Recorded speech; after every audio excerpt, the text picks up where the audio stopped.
YouTubers, we're going to be reviewing the new Voltgo 200 amp hour LiPo 4 battery. This is a 12 volt system. They also make it a 12 volt, a 24 volt, and a 48 volt system. As if you're wondering, well, what makes this battery any different than any of the other batteries that you've seen people review on YouTube? And well, that's simple. This battery here has a really rugged case that has a mounting system that they have come up with that is just excellent for guys mounting these in their vehicles and their boats and their campers and all this.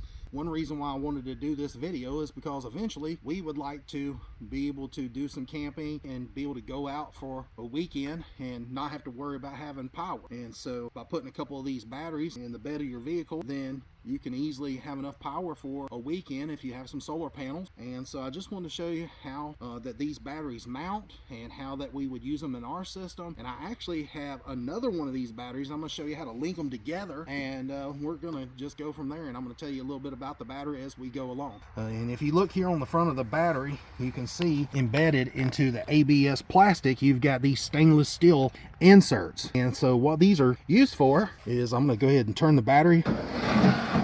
You can see you've got a mounting handle right here. It's a carrying handle right now, but you can undo it from there and flip it over and put it down here and use it as a way to bolt the battery down. Well, if you don't want it here, then you can take it and put it down here and use it to bolt the battery down. Or if you want to bolt it to the side of a wall or something, you can mount it here and bolt it this way. Here, I'll show you what I'm talking about. So you just unscrew it. And keep in mind, this is actual metal right there. That's not plastic. Now the housing itself is ABS plastic, and it is super strong. It's got a lot of curves in it, and so by adding a bunch of curves in the battery, it made it just even stronger. And so these guys definitely knew how to build a case for a battery. This thing is the nicest case I've seen on a battery yet. So I'm going to go ahead and pull these bolts out right here at the top where that handle is. And they're stainless steel hardware, so they have really made this thing correct. So that way if you leave it outside, it's not going to rust on you, the hardware. And then as far as these little carrying handles slash brackets, they're made out of some sort of metal. I believe it's aluminum. I'm not real sure, to be honest with you. It has some sort of coating on it. I've not tested it with a magnet, but they're really heavy duty. And so you can see right there, once I unscrewed it, then you've got those nutserts. And so what you can do with this is take it and you can use it like it was as a handle, or you can mount it this way and screw your screws or whatever bolts and put them in through whatever you're mounting it up to, or you can mount it down here and mount it to the floor of whatever you're mounting it to. Or if you want to mount it here on the front, you can mount it just like that. So this thing is just very intelligent how they've made it. And you can see right in there in the metal there, they even put some little gussets there in the middle to make it stronger. So man, these guys have designed a really awesome mounting battery. Now, is this the cheapest battery? No. Is it the most powerful battery? No. So is this battery rugged looking? Yes. Is this battery strong? Yes. It has a lot of good features that make this battery awesome for someone who's going to be camping or overlanding or putting this in an RV or a boat.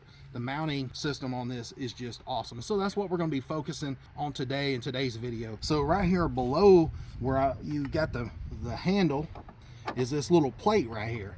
Now what that plate is used for, and I've already got the bolts loose so I can pull it off real easy, but once I go ahead and pull this off, what this little plate is used for is to connect two batteries side by side or front to back, just whichever way you want to mount them. Let's say you want to put another battery in front of this battery. Well, what you can do is take and mount this plate on there, and then there's another plate on the other end of the battery, and then you mount this one, and so you mount the two together side by side. Now if you want to mount them lengthwise, you can do that. You just take and pull the plate this way, mount the other battery coming this way, and it mounts them all in one length. So with all these little nutserts being empty, because you're not using them all at one time, I got to thinking, I was like, man, wouldn't it be really cool if you could take these nutserts and use them to screw in other stuff?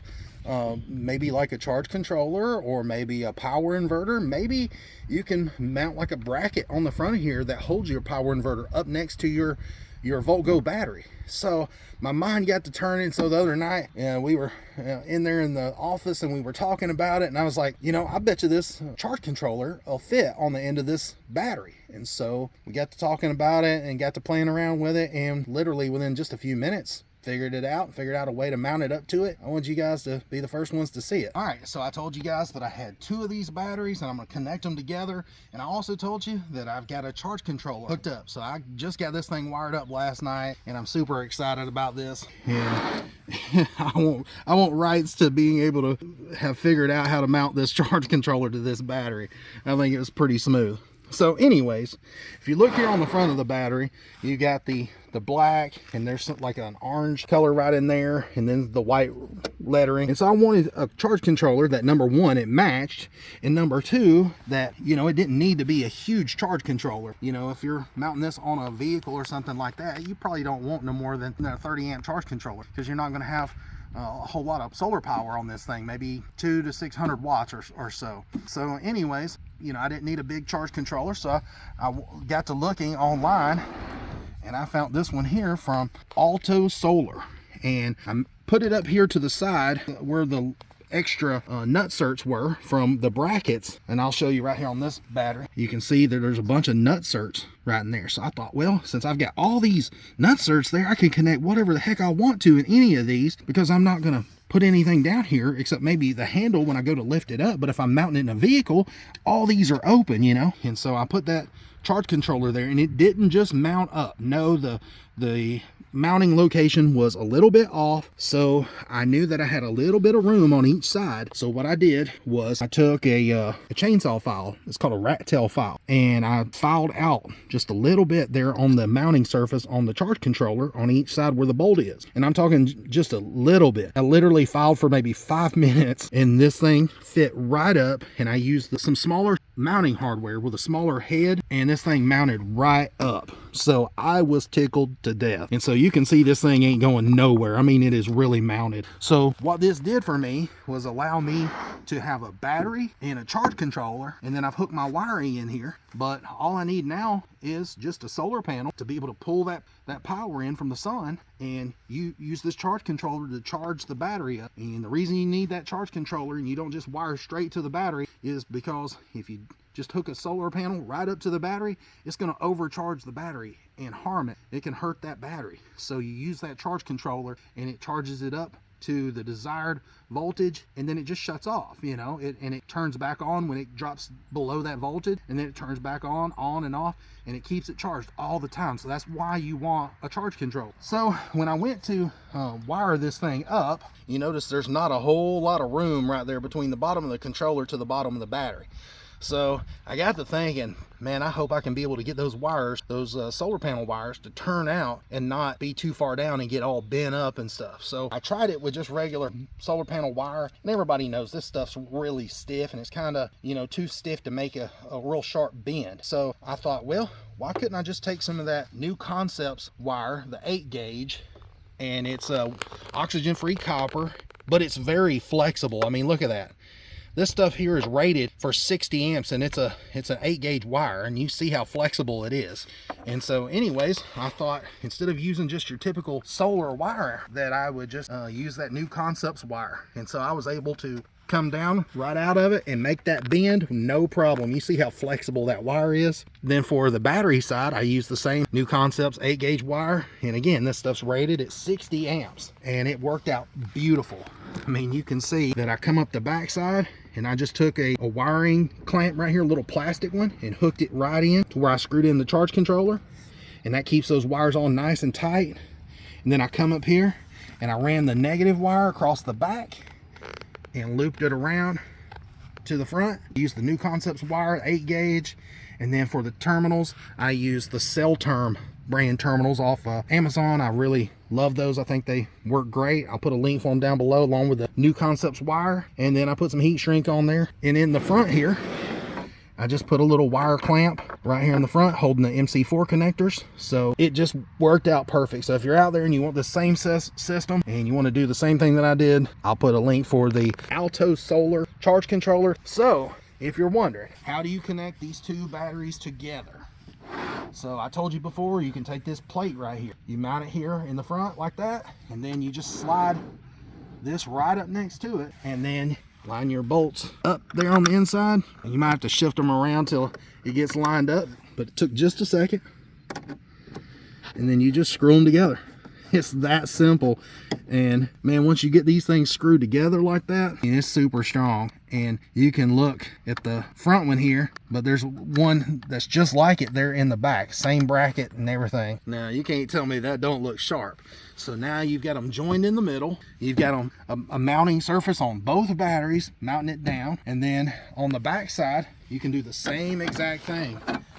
And so you can mount a plate here in the middle to keep them joined together, and then you've got, you know, mounting here in the middle, and then a mount here in the middle. I mean, it's just endless possibilities with these Voltgo batteries. I love the case of them. I just think they're an amazing battery. I'm gonna go ahead and show you guys how to hook the batteries and charge controller up to this solar panel here.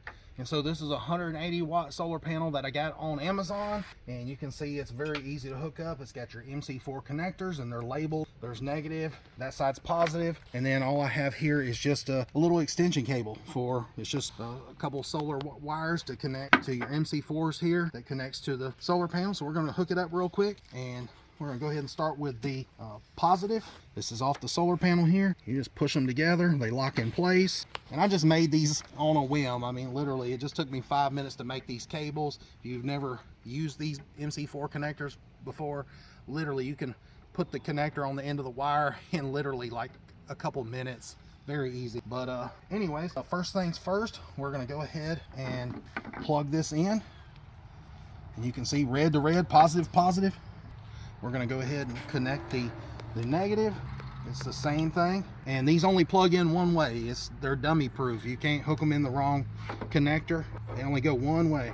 And so now I've got both of them hooked up to this 100, or I've got one battery hooked up to this 180-watt solar panel. Now I'm going to come on the other side here and show you that the charge controller turned on, and you can see right there that it's set to 12-volt lithium. Now this charge controller can do an absorbed glass matte battery or lithium, 12-volt and 24-volt. So once you hook up your solar panel to the MC4 connectors here going to the charge controller, then that's really all that you need to hook up. Now, to be able to monitor this thing, you can monitor it a couple different ways. You have a display right here that tells you your battery power, and it tells you 25%, 50%, 75, and 100. And then there's an alarm, and then there's a run light just letting you know that it's okay. Now if you overpower something and it shuts the battery down, then the alarm light will sound. But you can usually see it lit up a little bit better, but it looks like it might be picking up on the camera though. But anyways, that's one way. And then the other way that you can monitor the power coming in from the solar panel is through their app. And right now my phone's acting kind of stupid, but you go to the Voltgo Power app. And like I said, my phone's acting up right now. I can't get it to connect. I had it connected the other day and I've been playing with it ever since. And then voila, today my phone's acting up and I just can't get it to connect. But it usually shows you your standby power and all your voltages and all that. And it's an awesome app. I mean, it really is when my phone's working right. Anyways, it's just pretty neat to be able to monitor it with an app. But that's really all that you need to make power. Now, depending on what type of power you're gonna use, whether it be DC power or AC power, depends on the next step.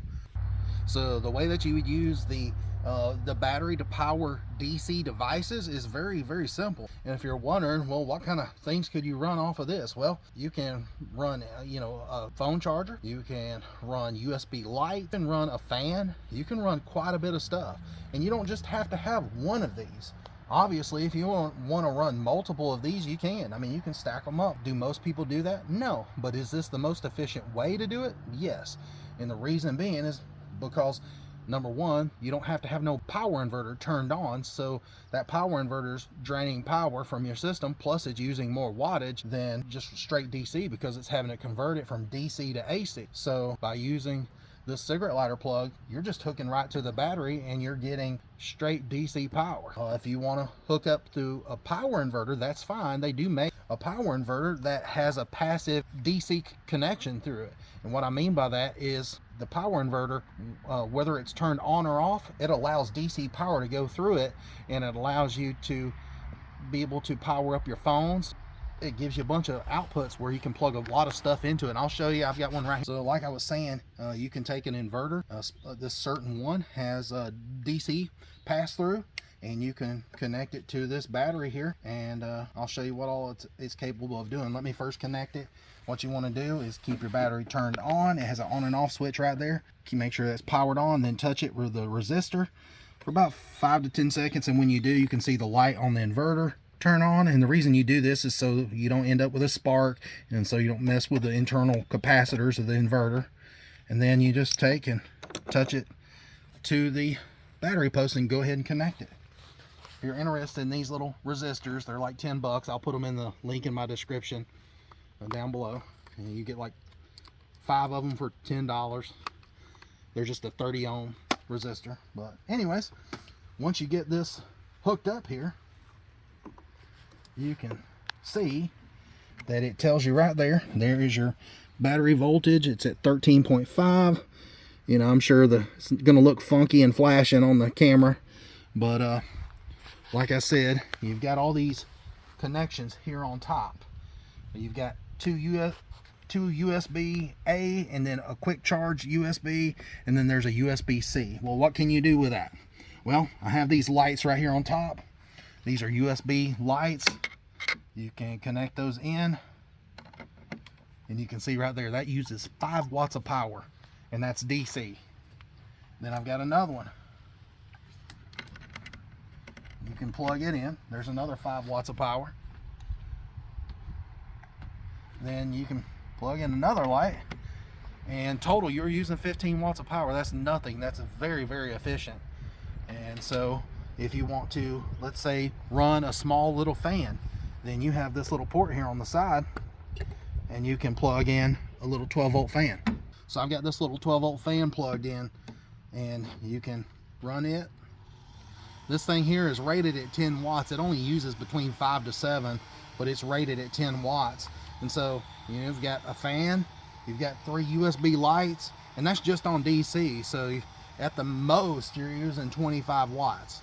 So that's very, very efficient. This thing will run a 25 watts a long, long time, many hours. Now, if you turn all the DC stuff off and switch to AC, you know, let's say you plug in, let's say a box fan or something like that, then, you know, a box fan is going to use like 75-80 watts on high. And then plus, not only is it going to use 75-80 watts on high, but the inverter is going to be using wattage as well. So I would say this inverter probably uses roughly under 10 watts, but you know, you go from 75-80 watts to another 10 watts to that, you know, those wattage starts creeping up, and the amount of time that you can run your devices starts lowering. So you know, try to keep everything running on DC power, and it'll last a lot longer. Now, I understand some things you can't get to run on DC power. You need the power inverter, and so that's why I recommend this little small one here.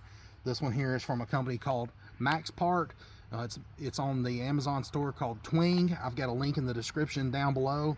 I've tested this thing. It's pure sine wave. It runs great, and it's just a very simple inverter. It's really small, and it has all these outputs right there on top. It has a lot to offer, plus it comes with these alligator clamps. Now, would I recommend using this thing to 1,000 watts or, you know, even 700 or 800 watts with these alligator clamps? No, I would definitely upgrade the cables with that inverter because I've tested it, and when they get hot, this right here gets way on up there in temperature. So I would recommend going with something a lot thicker, just a heavier gauge wire like this here.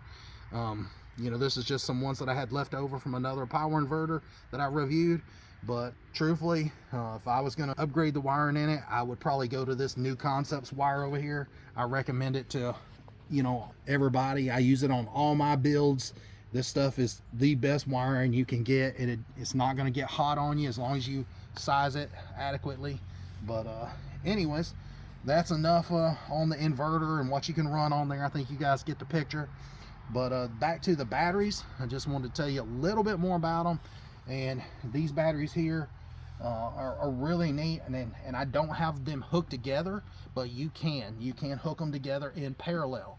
Now you cannot hook them together in series.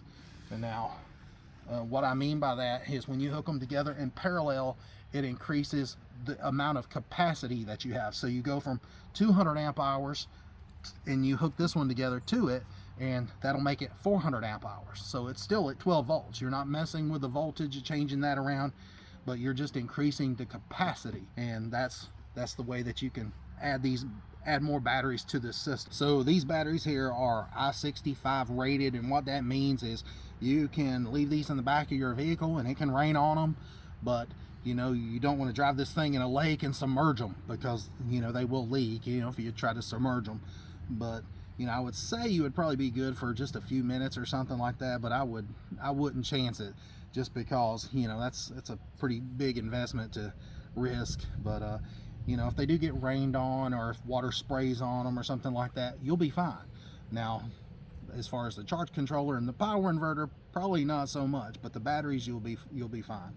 Now, if they do stay out in the weather, the hardware that connects the batteries is stainless steel, so it's not going to rust on you, so that is a plus.